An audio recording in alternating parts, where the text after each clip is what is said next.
Okay, I know that you are curious about the reasoning behind that statement, and I want to acknowledge that in the beginning, it's not that I'm saying that the US is somehow better than China. Both countries have their flaws. The US is not a perfect country, and the more is China, with their personal freedom issues and so on. So this rambling, we can say from me, will be purely based on the sociological perspective, macro observation, because we will talk about the global companies from those countries, and based on what happened in history over the past few years. A number of people have been wondering whether the American-Chinese war is a loser for the Americans, ignoring the numbers, and how this system work from the point of view of psychology or even from the point of view of the approach to the economy. That is why one part will be about society, the approach to politics, and the other part will be mainly about numbers. So we will compare specific sectors. We will compare specific American companies to Chinese companies because the best measure of comparing the strength of the economy is to check which companies operate in a given economy and what they offer, what they represent. So I think such a comparison will be more or less adequate. Additionally, some time ago, I mentioned and criticized the infrastructure package from the United States, which in fact turned out to be not as big as everyone assumed. Some people said 6 billion, 10 billion, and it turned out the reality that is only 500 million, which will ultimately not be spent in full anyway because we don't understand the United States system of redistributing money to all sorts of states with its smaller local government units. Politicians from other countries will not understand this, politicians or commentators. Entrepreneurs and investors will never understand it because it destroys their concept of a super crisis and the vision that money from various kinds of aids, i.e. stimulus, will flood the inflationary American market, which of course doesn't work that way. This is a detachment from the reality. The subject of China is so interesting that everyone here presupposes that the Americans will lose, noting the elements they perceive, but without paying attention to how the system works in a normal capitalism. So there is something called the principle of prices law that is based on the fact that only individuals provide the main value, meaning only few people. This is how the world works, and this is how the system works, meaning very few are willing to take a very heavy action, and very few feel like to take risks because risk usually ends in a fatal way. But that is why those individuals who risk for were appropriately enterprising, they acted hard. In the end, they create the greatest value and deliver the greatest value. Therefore, in the capitalist systems, all kinds of disproportions occur naturally and result from prices law, that the 10% in every company, it depends of course on the size of the company, but in each large company, a very small part is responsible for half of the profits or revenues for a given company. In practice, if we throw away only the 10% of the most productive, it can be said that the operational activities of the business and those employees who make up the rest 90% of them would be able to supply only half of the value on their own. Therefore, wealth disparities are natural in the capitalist system because very few are able to sacrifice their lives to generate value that others are unable to generate. On the other hand, you can also say, but that's not fair. Well, just no, it isn't, because we should pay attention to how people work. Because someone can say, okay, this person works 16 hours but earns 10,000 times more than a person who worked 8 hours, and he should earn just twice as much. But this is not how the system works. The system does not count how much you work, but what value you provide to the economy that consumers want to pay for. Perhaps a person who works an hour will earn 1,000,000 times more than a person who works 16 hours. So no matter what you do, but how you do it, what value you bring to the economy. And this conclusion was used to show why the American economy is so stratified, which is why we see people who are very poor. In the vast majority of cases, people who can be seen, you can say, rub against homelessness, do not want to get out of it. This is also very interesting. There are studies about this group. There are people out there who have failed honestly. However, the life as a kind of a homeless person, because he is not entirely homeless, because they live on the edge of poverty. Various organizations and restaurants support them in terms of food or even accommodation. They also very often reside in warmer jurisdictions such as California, famous for its large number of homeless people. They want to live, they want to be as they are, but what do we see in stratification? We see the worst, and we do not pay attention to the average and the best. Therefore, if we even saw the entire social structure, when we check American or Chinese and drew an average that is pulled out of the so-called average citizen, it might turn out that the average Chinese citizen is more orderly. Of course, we are talking about Southeast China, not about other regions, i.e. the most developed ones. And there indeed, the average Chinese citizen would turn out to be more organized. And what does this mean? He would be less late to work, pay his bills on time, maybe he would even work better. In all respects, this unit would seem to be more efficient.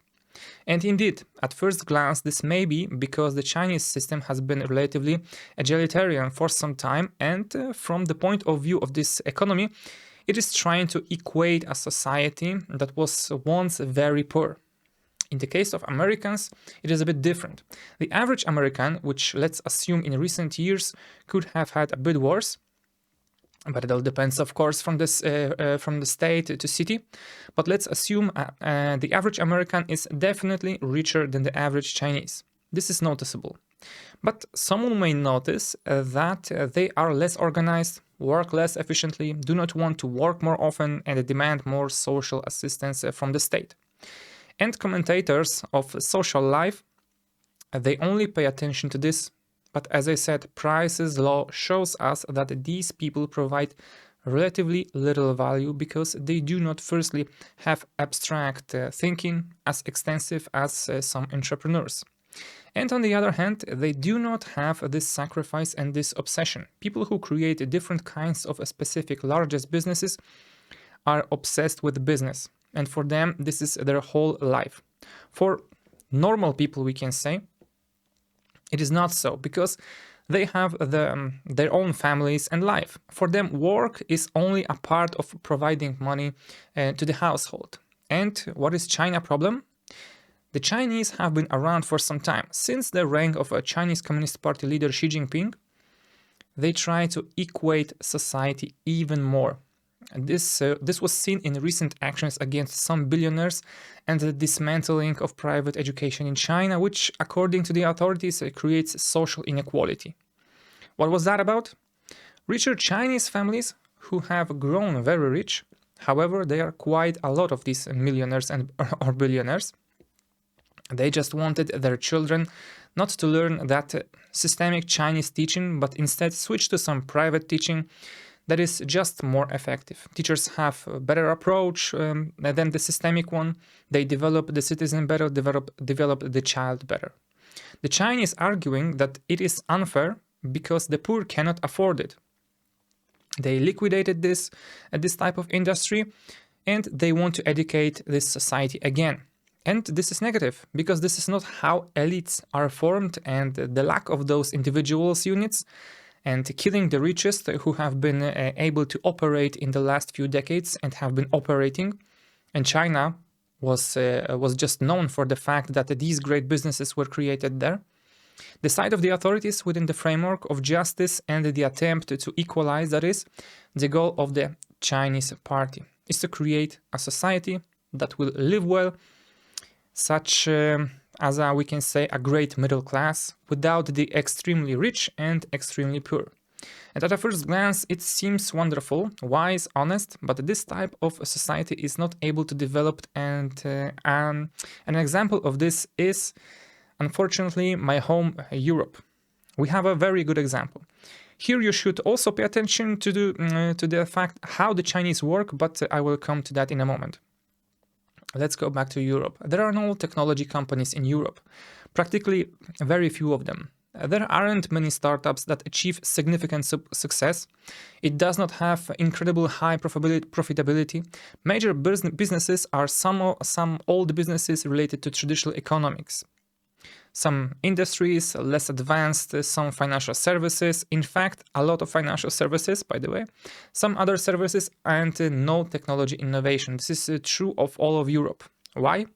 Because the actions of the fiscal and tax policy made this society equal in many countries.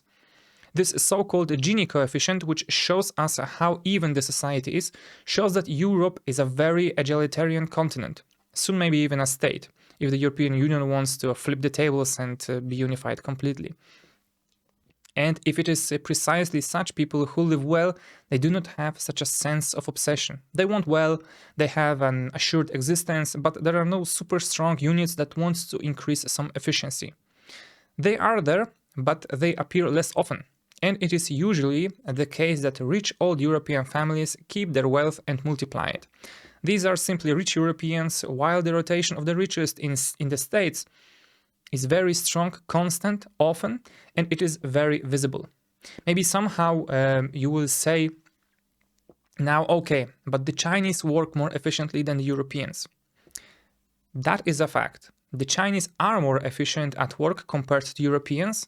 So if we hire an Asian, he will work 8 hours, he will do the job, he will do it diligently, quickly, carefully. That is a fact. Here people can speak if someone hires people from Asia. It is simply so, in particular from China, Thailand and Vietnam. These employees do not show any degree of whatsoever, we can say, abstract thinking, on some ingenuity. They have a specific task to do, just like a soldier, and they will do it. But they will not be able to create something new themselves. And I am talking in general. This describes a lot of specific papers and many entrepreneurs who operate in China, and they have a similar opinions. That is why a large part of the production has just moved there in recent years. That's why the Chinese were known as a patent thieves and technology thieves. So we have those examples of Huawei from the USA, and for the example of German Siemens, which now has problems winning new orders in Europe due to the competition from Chinese companies offering same technology on slightly cheaper price. And that's it because they were not able to come up with the technology themselves. And it happened over the years. So now this is something that a few people know and talk about. Of course, I do not want to discredit Chinese somehow. Don't get me wrong. China itself, a few hundred years before Europe, for example, invented the compass, paper, print, and gunpowder, right? But modern history, and especially recent history, are completely different. And if China dreams to returning to the old greatness, it's probably not the way to go. Moving on, we can see that any sector in today's technology world is not dominated by China. Not at all. The first thing we can take a closer look at, this is the so-called semiconductor companies sector, and the largest company with a market cap of 757 billion is Nvidia, known in particular for its graphics chip. This is, of course, an American company. The other company is Taiwan Semiconductor Manufacturing, and now someone will say this is a company from China. Well, no. This is a Taiwan-based company that was founded from American investments when Taiwan was opening up to the Western technologies, and it has a capitalization of 600 billion. Then we have the European ASML, a great Dutch company which also deals with semiconductors. It has been a leader in Europe for years, and it is the only real big European company that deals with this. And if we see further what companies are popping up in this ranking, all big companies related to semiconductor technology, these are particularly American companies. We have Broadcom, Intel, Qualcomm, AMD, Texas Instruments, Applied Materials, Analog Device, and Lam Research, which I recently added to my portfolio. If you do not see this video, check my last video about my trading diaries. So we can list a whole lot. It's all American technology. Sometimes a company will appear from Tokyo, from Japan or Germany, and in fact the top 20 companies are American companies, and one Chinese company is in 22nd place, which has a relatively small capitalization and does not show some incredible innovation. That is the most important market from the point of view of today's civilization of technology. which is dominated by Americans. And this is not talked about. We have only one Chinese company, and this is the Semiconductor Manufacturing International Corporation, and it is the only Chinese company that has any semiconductor-related business. Its technology is not top-notch, we can say. It is not a company that dominates the entire market and implements various types of technologies. The same goes for companies that deal with software. Software, on the other hand, software is a crucial in today's civilization because software, in even the simplest of segments, actually creates our civilization. Some will say, but production creates. That is, some materials are produced, and the programming is a fiction. I know that there are many who think so, but they don't realize that in today's civilization, manufacturing, machines, technological process, and planning require the appropriate software. Anyone who has had a factory in their life or has analyzed various types of mining companies, but not only that, realizes that a specific software is used there, and the Americans are a complete leader when it comes to software. Here, there is no competition at all. The Chinese are far, far away. All the really big software companies are American. A Chinese company that deals in software and which is relatively high up is the Lufax, and she has only a capitalization of only $18 billion. Only. And it is not such a company that has amazing dreams of competitive advantages and is able to dominate. It is the only major company in this segment in China that deals with the software. And this is precisely because American society has always been more technology oriented. Always those individuals who were a little crazy, chased into a specific segment, devoted their life, or we can say entire lives, and this created real value to the economy, and an economy based on this type of behavior, i.e. with a strong stratification of the society, in which it is possible to create from scratch a multi-billion-dollar company, will have an advantage over an egalitarian society. And this is something that commentators of economic, strategic, and political life do not notice. The Chinese do not stand a chance from this point of view because mentally, historically, they are not able to go beyond the scheme. First of all, they do not have an individual approach, but a more collectivist approach, which in practice means that each company or each activity obviously has its own units of entrepreneurs who want to earn as much as possible, but have to have on the back of their head that a big company has to hire some guy from the Communist Party, and that has to be for others.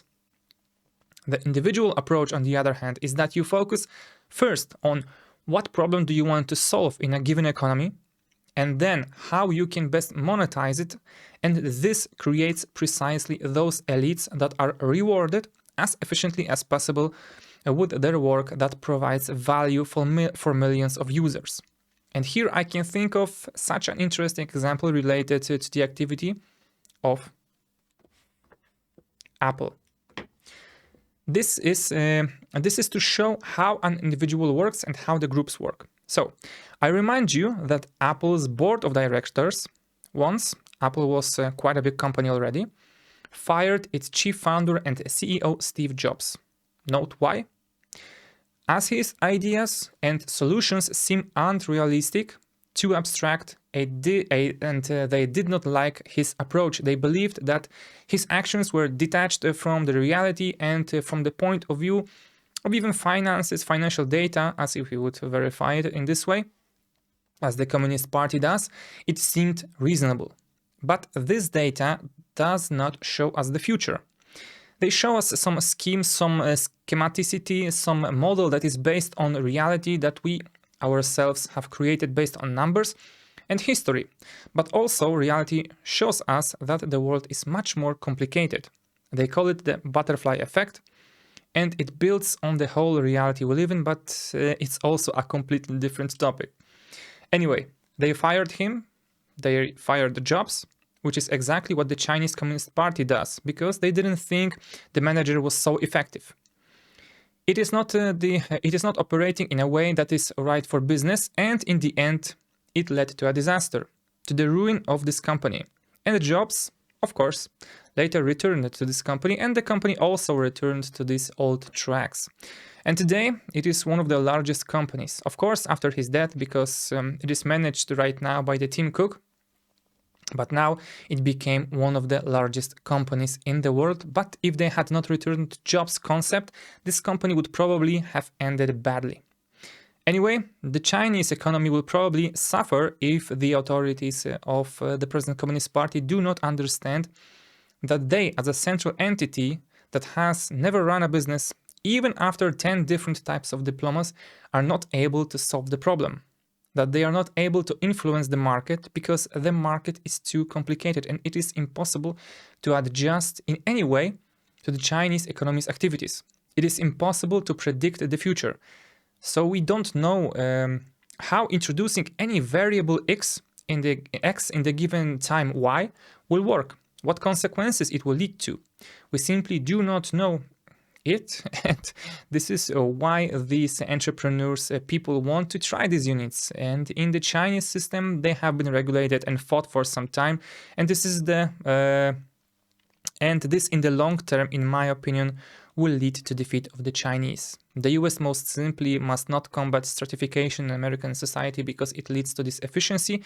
And if you ever wondered what the difference between Americans and the Europeans is, that is exactly it. They have a lot of homeless, the Americans, and poor people, as well as they have a lot of rich people and people who have achieved some success in business. This is due to how this system works, and that is why the Americans also have such a desire to build this technology, because when it arrived, the Americans noticed that entering the technology segment was one of the most efficient undertakings from the point of view of business profitability.